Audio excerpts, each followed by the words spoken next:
Welcome to Face the State. I'm Ariana Bennett. Thank you for joining us. A recent study by Mental Health America ranked Nevada dead last in the nation when it comes to mental illness and providing treatment for it. Ginger Paulson from the National Alliance on Mental Illness is here to talk about that with us. Ginger, thank you so much for your time. Thank you so much for having me.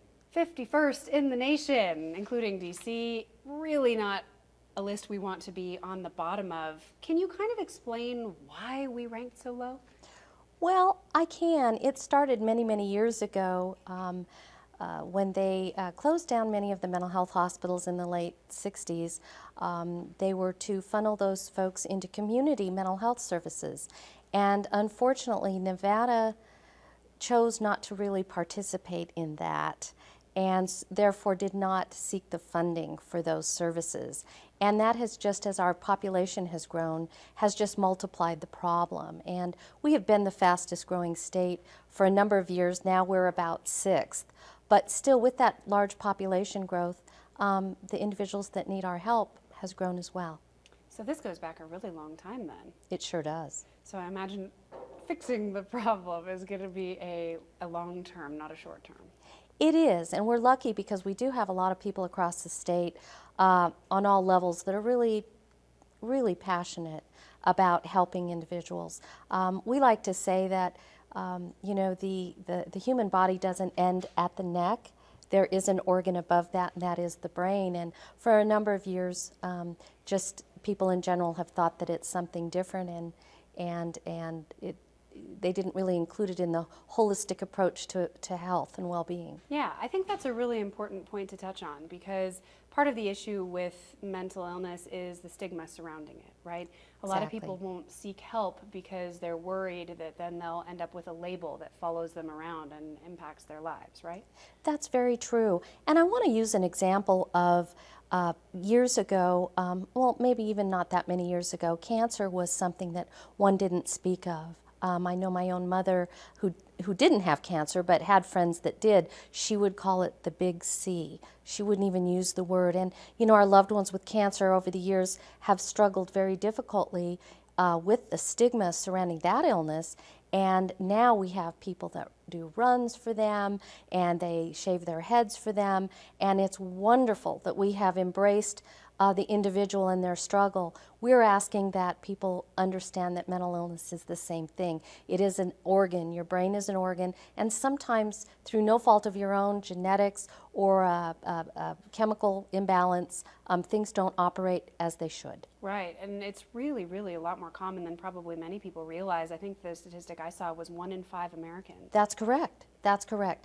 And that runs the gamut from and I'm not making light of depression. Depression is probably the #1 mental illness that we see people that suffer from, but it can include serious mental illness such as bipolar disorder and schizophrenia, PTSD. There's a number of illnesses that affect the brain. Do we also include addiction, substance abuse, that sort of thing? Well, what we do is it's not, it can be, it's a co-occurring disorder, and a lot of times people that do have addiction problems have an underlying co-occurring mental health problem that maybe wasn't diagnosed, or they're self-medicating for it, and that's real difficult to tease apart, and it takes a real good team to do that. Okay, so as the situation stands now in Nevada, where are we lacking in terms of services? What's the situation? Do we have funding? Do we have trained professionals? Do we have facilities? Well, that's a wonderful question, and I wish I could say we have everything that we need, but to get this ranking, we don't, obviously. We have a state mental health system that's for seriously mentally ill individuals. They have walk-in services, and they do provide good services at our state facilities. And we have a state hospital in Reno, and we also have one in Las Vegas.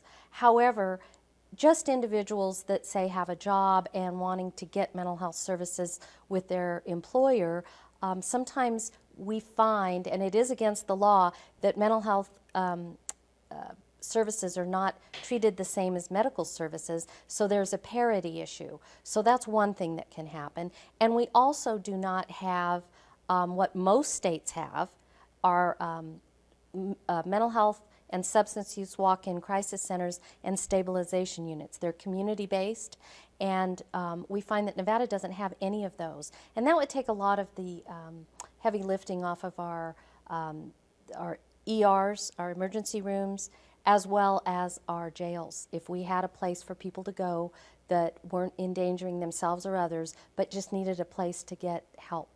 So they could just walk in and there would be therapists there? There would be physicians? therapists. There could be maybe a 10-bed, I'm just making this up, a 10-bed crisis stabilization unit. And they could get the help. They would have all the resources there in one place where people could get the help that they need. They do offer this in Colorado, Ohio. Almost every state around Nevada offers that, but we do not. How far from meeting the need are we? How much distance do we have to cover? A lot. To be quite honest, a lot.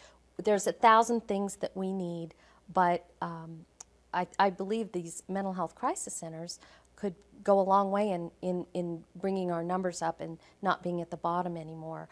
The other thing that is difficult is getting the trained professionals into our state.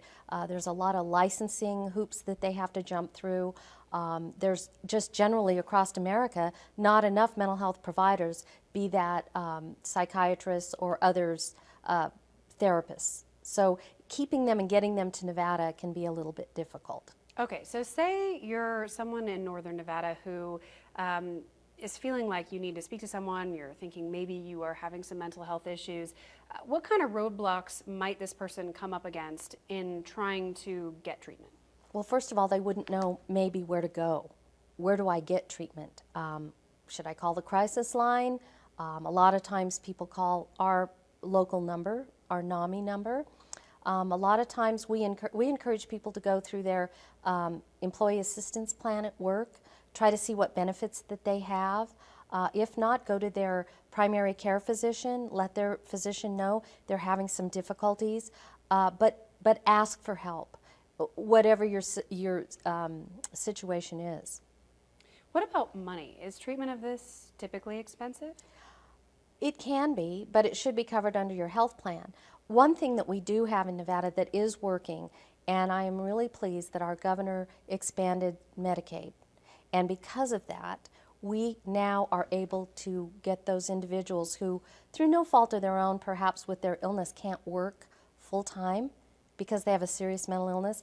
They can get the treatment that they need through the Medicaid system. And that is something that is working pretty well here in the state of Nevada. We don't know the exact numbers. We're hoping to get those soon, but it is helping people. All right, that's good to hear. Okay, so if someone doesn't seek care, we know this can have some negative effects for so many different reasons. Can you kind of tell us about the consequences of not seeking care, both personally and societally? Well, interestingly enough, sometimes mental illness, especially maybe perhaps serious mental illness such as a bipolar disorder, a lot of times you don't think that there's anything wrong, but your life is crumbling around you. You may do a lot of bad spending, or you may go from job to job and not really know what's happening.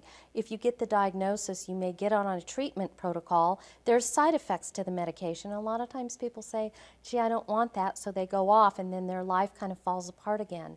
Unfortunately, that takes its toll on not only the individual, but their families and their friends. And so we always say recovery is possible, but sometimes you have to own that there is something happening. Sometimes the consequences can end up in losing your job. It could end up in your symptoms, people not understanding what they are, and you may end up in jail. Is it pretty common that people have life troubles that they just assign to other things and really don't realize that it is a mental illness? That's true. I have a family member that was age 40 before they got diagnosed. And up until that time, the family didn't understand why this individual had all these problems. And when this individual unfortunately did try to take their life, when they were diagnosed in the hospital, it was a relief for the family, and they were then able to get the help they needed. But it took a long time for that individual. And that's one of the frustrations is if you do have a mental illness, it usually starts showing itself between 18 and age 26.